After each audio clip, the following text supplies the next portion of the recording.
Comienzos del siglo XX, es decir, en una época que comprende más o menos los años entre 1920 y 1940, la literatura de horror pasaba por una etapa en la que los argumentos de sus historias se veían relacionados muy a menudo con temas tales como civilizaciones antiquísimas, dioses oscuros, rituales de satanismo duro y puro, fantasía del más alto calibre y ciencia ficción como no se ha visto nunca y como no se volverá a ver jamás.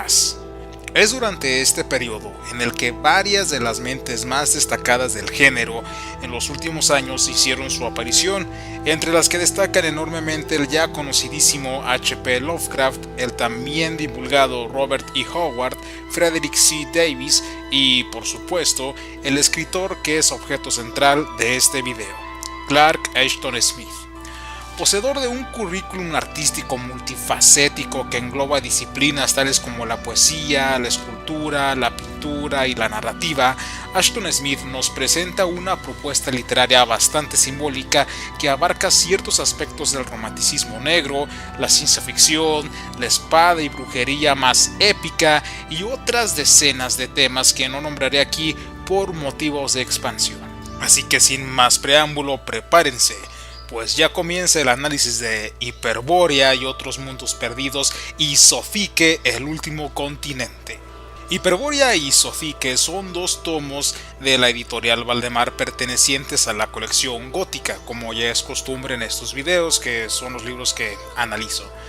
El primero es el número 96 de la serie, mientras que el segundo es el 86. ¿Por qué entonces los menciono en ese orden? Bueno, es muy sencillo. Lo hago porque es el orden en el cual yo los leí. Ciertamente muchas personas recomiendan comenzar con Sofique y no con Hyperborea. De hecho, este dato me lo proporcionó una de las personas que suele ver mis videos muy a menudo. Aunque, para ser honesto, no creo que eso afecte demasiado en cuanto al nivel de disfrute de los cuentos, ya que si vemos las cosas como realmente son, o al menos dentro de lo que yo sé, Smith nunca publicó de manera consecutiva ninguno de los cuentos de los dos círculos, sino que lo hizo en fechas esporádicas y a veces algunas estaban muy separadas, pues entre sí las unas de las otras. Los dos tomos son de pasta dura y comparten las mismas dimensiones, 24 por 16 centímetros aproximadamente. Sus portadas las realizó el artista Juan Serrano, quien también hiciera el diseño para la cubierta del libro de El Rey de Amarillo. Dejaré el enlace de su blog para que puedan revisar las imágenes en alta calidad, sobre todo la de Sofique, que es mi favorita. El grosor de Hyperborea y Sofique es exactamente el mismo, dado que ambos poseen un total de 320 páginas. La única gran diferencia que separa a estos dos hermanos es que Hyperborea comienza con una introducción muy completa que corrió por cuenta de... sí, adivinaron, el gran Jesús Palacios, y que se dedica a explicarnos desde su perspectiva varios datos del californiano que comprenden desde los orígenes de su vida, su paso por la Weird Tales, no sé si pronuncié bien pinche nombre, su amistad con varios escritores de la época, el trasfondo de sus historias y así hasta llegar a la etapa del final de sus días. Sofique empieza así sin más, lanzándonos a la lectura sin siquiera decirnos quién fue el autor. Es algo en demasía incómodo tratándose, a mi parecer, de uno de los mejores escritores que ha dado la contradictoria tierra de Gringolandia. También se nos presentarán dos poemas antes de comenzar con las historias de cada libro, con el fin de darnos una idea de la temática de ambos. Para Hyperborea tenemos el denominado La Musa de Hyperborea, mientras que para Sofique tenemos unos versos con un nombre homónimo. Algo que me molestó un poco es el hecho de que Valdemar, y no solo ellos sino cualquier otra editorial que se le ocurra editar los cuentos de Clark, quiera vendernos sus libros al relacionarlo excesivamente con Lovecraft y en menor medida con Howard.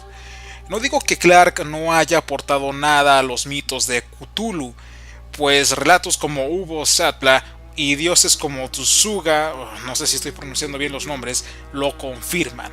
Este factor podría ser contraproducente y llegar a confundir a varios, dado que las personas comprarán los libros pensando encontrar algo más de Lovecraft o un pedacito de Lovecraft o de Howard ahí, o bien los mirarán con recelo pensando que Smith es uno de esos tantos imitadores incompetentes del padre del terror cósmico, cosa que a mí me pasó. Vamos a verlo desde esta premisa, pues todos comparten el mismo estilo. Cada uno de los autores es más popular que el anterior, pero con elementos dentro de sus respectivos estilos que los hace muy, pero muy diferentes. O sea, son muy parecidos en su forma de escritura, en sus temáticas, pero al mismo tiempo son harina de otro costal. Estas similitudes tan sutiles son el motivo principal por el que Jesús Palacios nos recomienda leer a Smith sin ningún tipo de prejuicios para que lo disfrutemos por lo que es, para que lo disfrutemos como un autor con una técnica y unas pasiones en demasía interesantes. Pasando ahora al trasfondo de las historias de Smith, puede que ahora mismo se estén preguntando ¿qué carajos son Hiperbórea y Sofique? En resumidas cuentas, cada uno es la antítesis del otro. Hiperbórea es el primer continente del planeta y se desarrolla en los albores de la humanidad, relatándonos un mundo frío y decadente donde nuestros antepasados luchan por sobrevivir a causa de las catástrofes primigenias. Ciertos dioses malévolos, brujos tan poderosos que los magos de Tolkien parecen un chiste viviente en comparación. Incluso les dejaré el link a un blog en cuyo análisis hay un contraste más meticuloso sobre este factor, y seres humanos tan ruines y perversos que muchas veces nos hacen reflexionar sobre quiénes son las auténticas personificaciones del mal.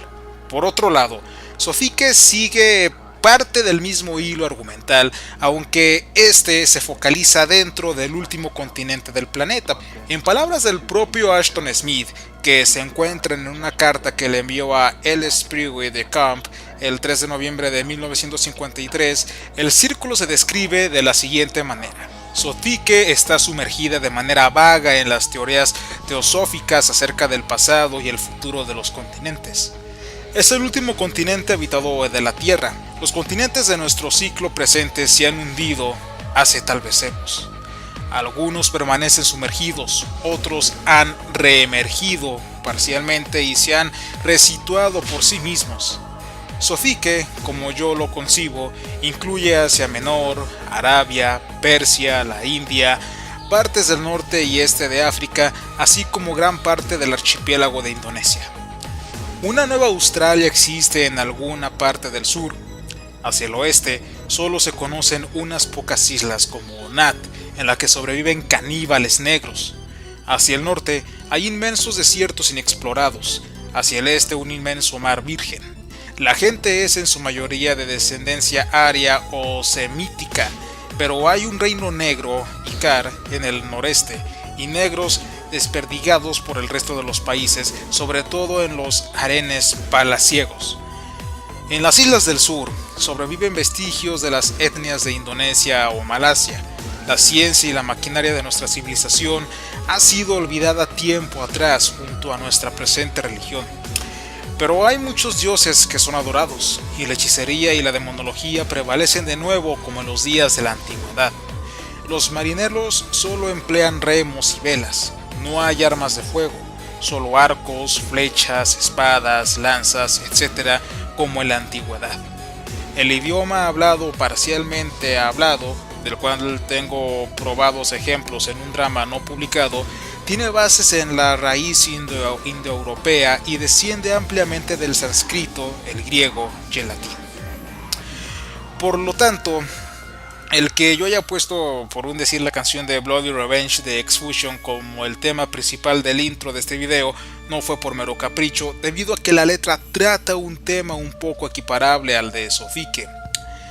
Para poder localizar mejor cada una de las áreas de estos mundos decrépitos, al comienzo de cada libro nos toparemos con un mapa de ambos mundos en donde seremos capaces de ubicar zonas como Comarium, Polaroin y el Mar Boreal en Hiperbórea, y Nat, Lloros, Sotar en Sofique.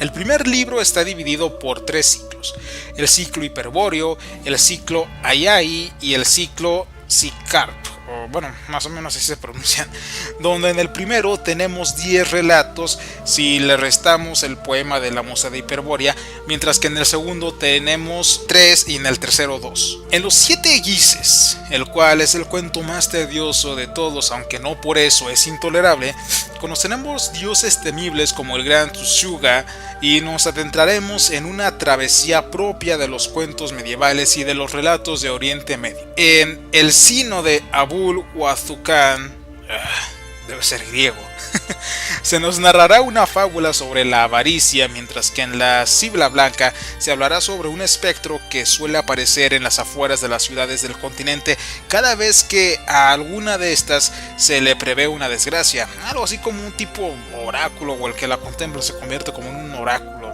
Es algo extraño.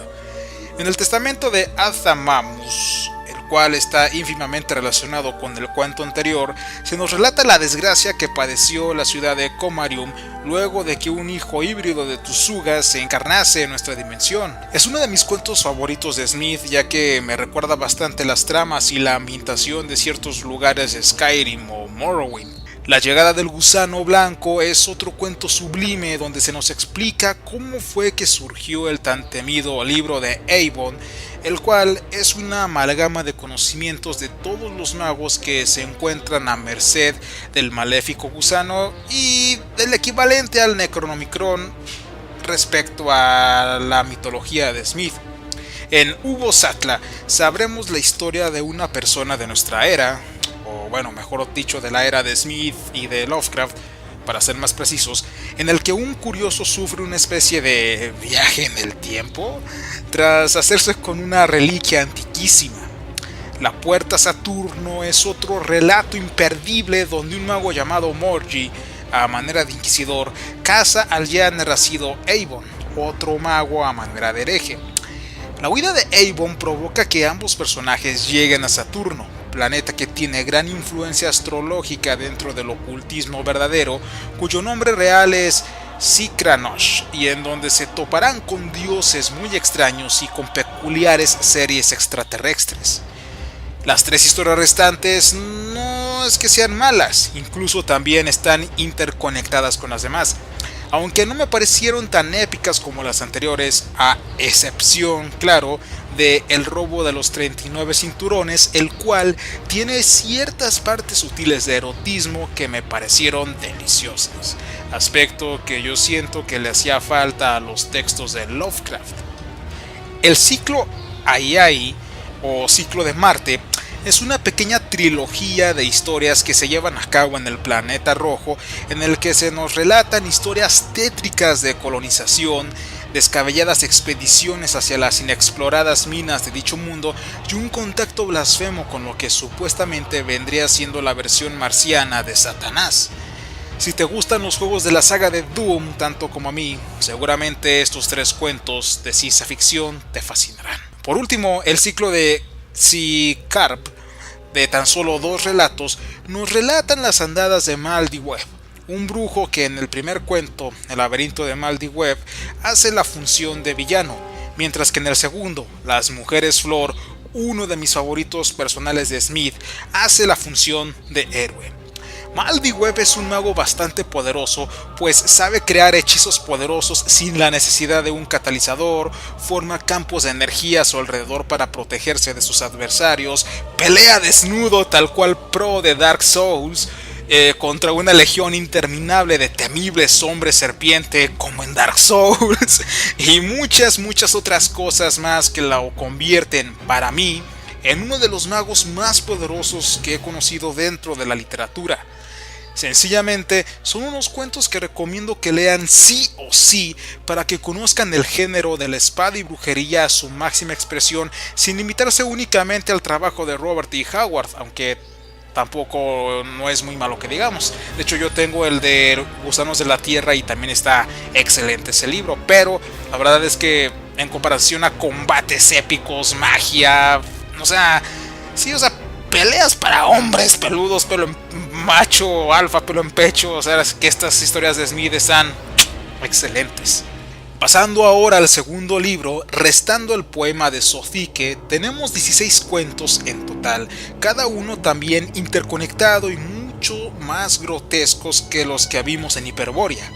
Según mi visión, mucha de esta filosofía está plasmada por el hecho de que, como se trata del último continente del planeta, las personas se hallan corrompidas. Sus almas ahora son fraudulentas y creo yo que es porque han descubierto el éxtasis que provoca la maldad surgida tiempo después de varios siglos de existencia terrestre. Citra nos narra el viaje surrealista de un cuidador de cabras que en su vida pasada fuese un rey, luego de descubrir por accidente un lugar mágico y demoníaco. Su travesía, basada en varias historias mitológicas de la antigüedad, al igual que el cuento de los 7 Gises, nos dejará con la boca abierta al final. En Nigromancia en Nat se nos cuenta la desdicha de Yadar, un príncipe que busca con fervor a su amada prometida luego de que ésta fuese truculentemente secuestrada.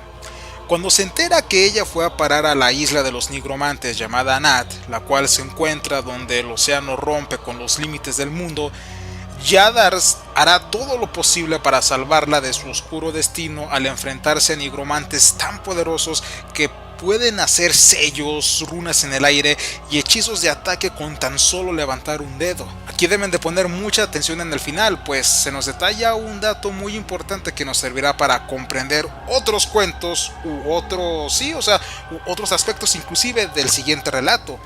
En el Imperio de los Nigromantes se nos cuentan las historias de 2 nigromantes que llegan a la isla de Nat para poder perfeccionar sus técnicas y sus artes arcanas. Crean un ejército de zombies para poder fundamentar su señorío y para poder satisfacer cierto tipo de impulsos carnales. Por eso les digo que Sofique es mucho más grotesco y en ocasiones gore que Hiperbórea. Si se es atento en la trama, podremos darnos cuenta de una cierta evolución que sufren los zombies. El Señor de los Cangrejos es otro cuento sumamente violento, repulsivo y gore, en el que se nos relata la historia de un mago llamado Mior, Lubimimix, ahí está el nombre en pantalla, y de su respectivo aprendiz, cuyos hechos se centran en la rivalidad del susodicho mago y un nigromante llamado Sarkant, que a primera instancia es más poderoso. Sarkant tiene el mapa de Ombor, en donde se detallan indicaciones para poder llegar hasta una isla que contiene un tesoro invaluable conformado por joyas, oro, vasos sagrados y libros de magia antigua imbuidos en absorto conocimiento. El texto se llama así por, digamos, ciertos seres diminutos devoradores de carne que habitan la isla. La muerte de Ilalota es un cuento que nos describe las exóticas exequias o ceremonias fúnebres que la reina viuda Santlicha lleva a cabo para Ilatota, una supuesta bruja. Nuevamente, al igual que la historia del robo de los 39 cinturones, en este cuentito abundan muchas orgías y prácticas eróticas similares durante el transcurso de este mortuorio festejo.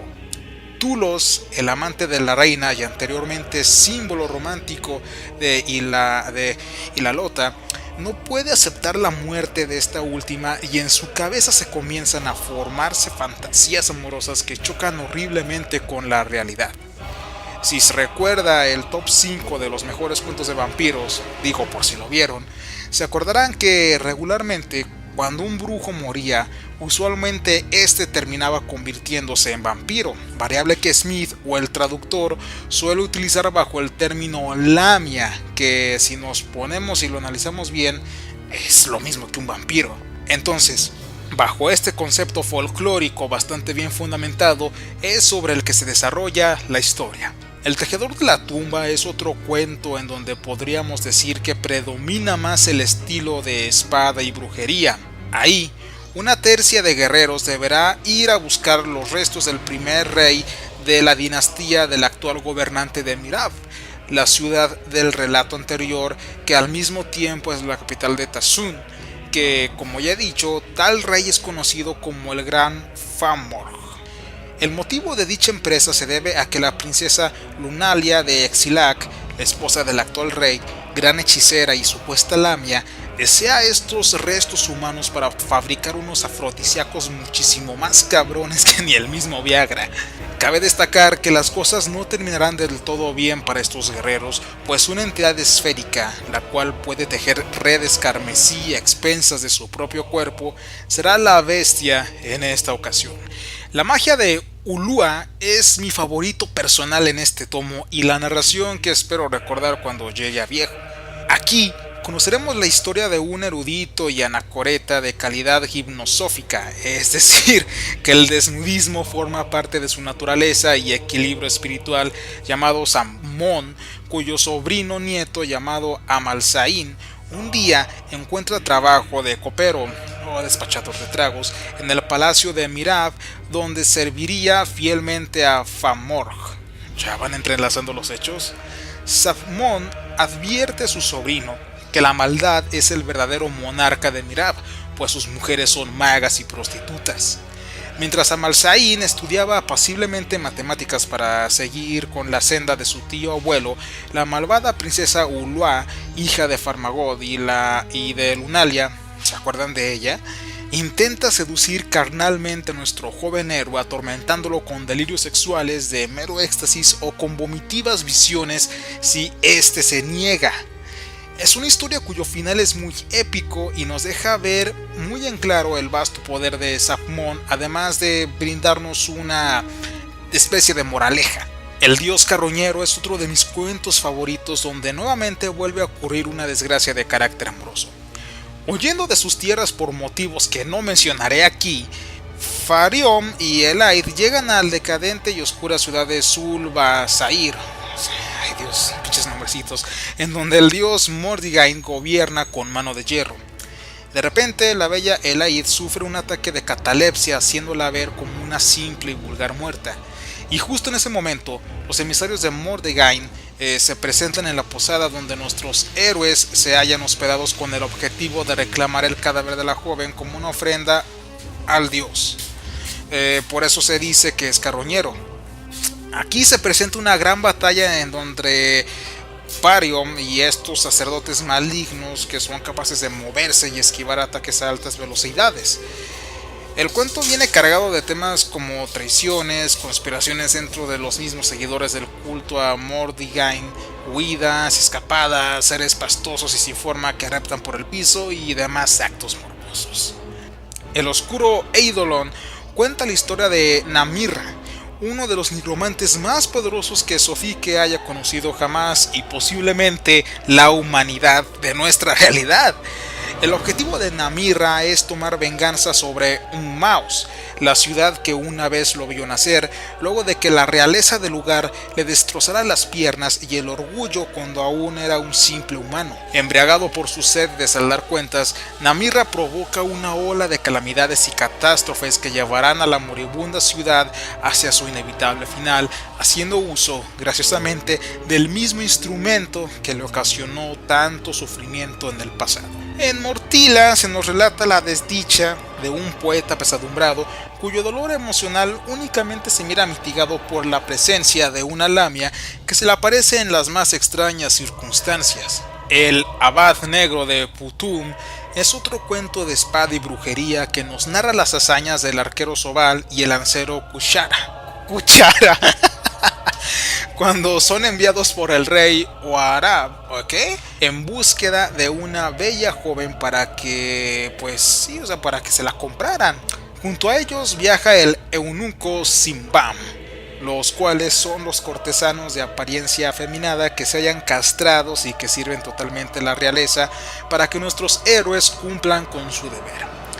Cuando se disponen a regresar triunfantes a su hogar, se topan con una especie de monasterio en donde habita un abad a manera de líder, quien fuese el hijo híbrido entre un demonio y un humano.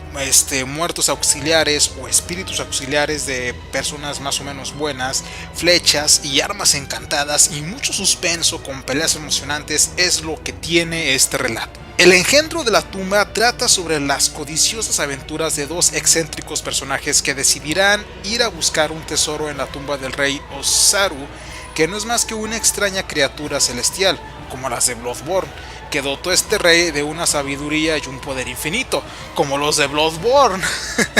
El último jeroglífico nos habla sobre un astrólogo que intenta descubrir un mensaje en el cielo que al final recitará su propia desgracia. La isla de los torturadores nos relata la desgracia del rey Fulbra de Lloros luego de que su ciudad fuese devastada por la peste y luego de que éste llegara equivocadamente a la isla de los torturadores, donde sufriría tormentos casi eternos de toda índole, tanto físicos y mentales, siendo graciosamente su única salvación un amuleto que encierra todas las desgracias caídas sobre su antiguo reino. El jardín de Adompa se centra en las abominaciones vegetales de este locuaz rey, las cuales están hechas de las más asquerosas partes humanas. La última historia, el viaje del rey Euboran, que combina el terror con la espada y brujería de una manera muy sublime, les digo, donde una serie de sucesos truculentos están relacionados con la recuperación de su corona. Una trama típica de los cuentos medievales. A manera de conclusión, puedo decir que me agradó bastante que el encargado de compilar tanto los relatos de Hyperborea así como los de Sofique se tomara la molestia de tratar de acomodarlos de una manera cronológica, pues como ya he dicho con anterioridad, Ashton Smith no procuró publicarlos en ese orden. Como podrán haber advertido, el trabajo de Smith es bastante más complejo que el de Lovecraft y que el de Robert E. Howard, pues toca temas filosóficos y simbólicos tan reflexivos como lo son la vida misma, la muerte, la brutalidad humana y nuestro papel en la naturaleza de una forma mucho más concienzuda.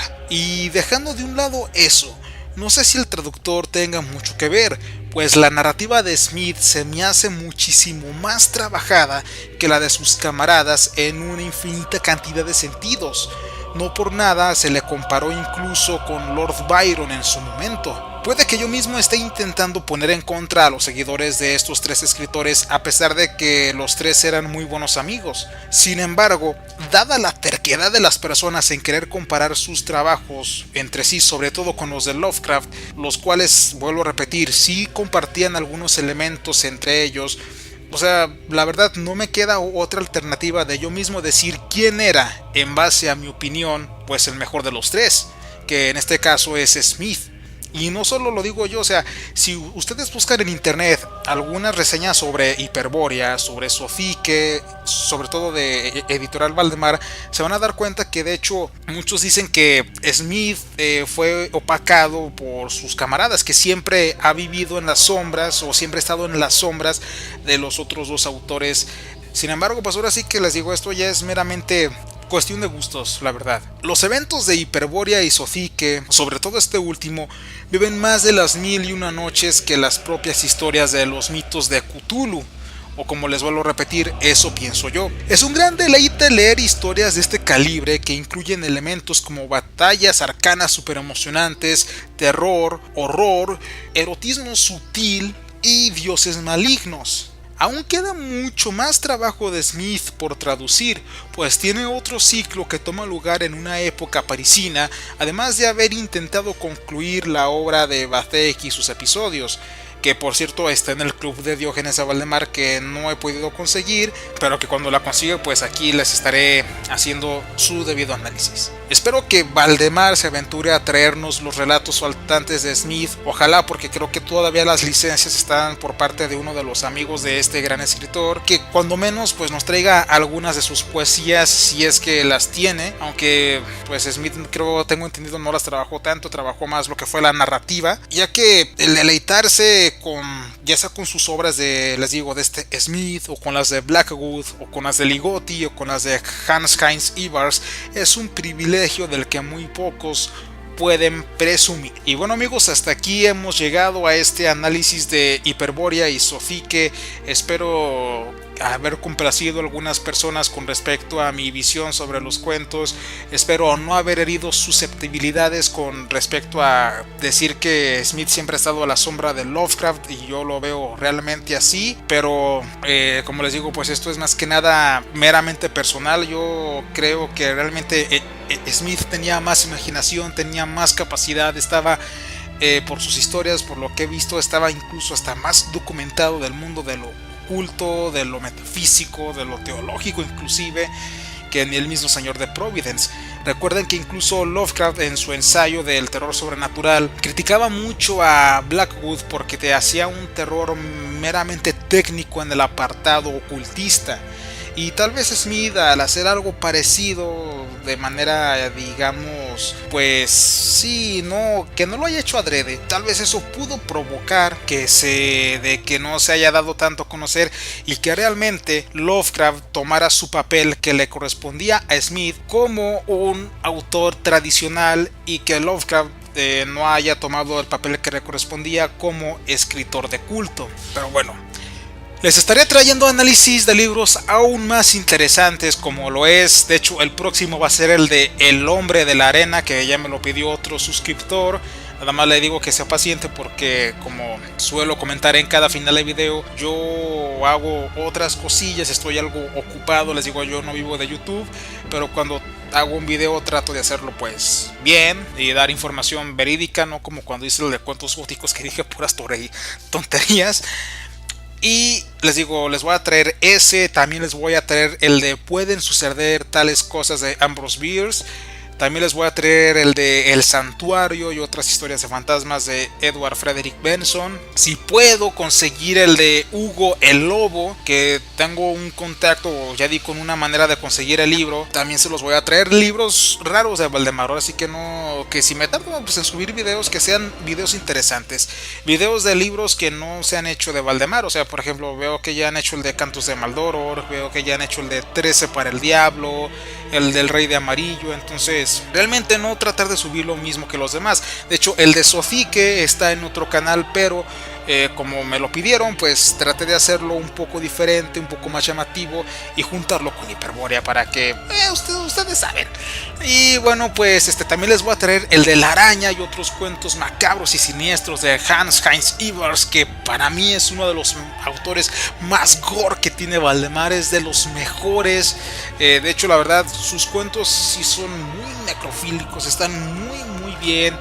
Les iba a traer los de Guy de Maupassant, pero les digo, o sea, tengo alrededor de 35 libros de la colección gótica y sigue creciendo, y realmente leo rápido, pero esa lectura no es proporcional, o esa velocidad con la que leo no es proporcional a la al tiempo en el que yo les traigo videos. Creo que eso sería todo, amigos. Nos vemos y hasta la próxima.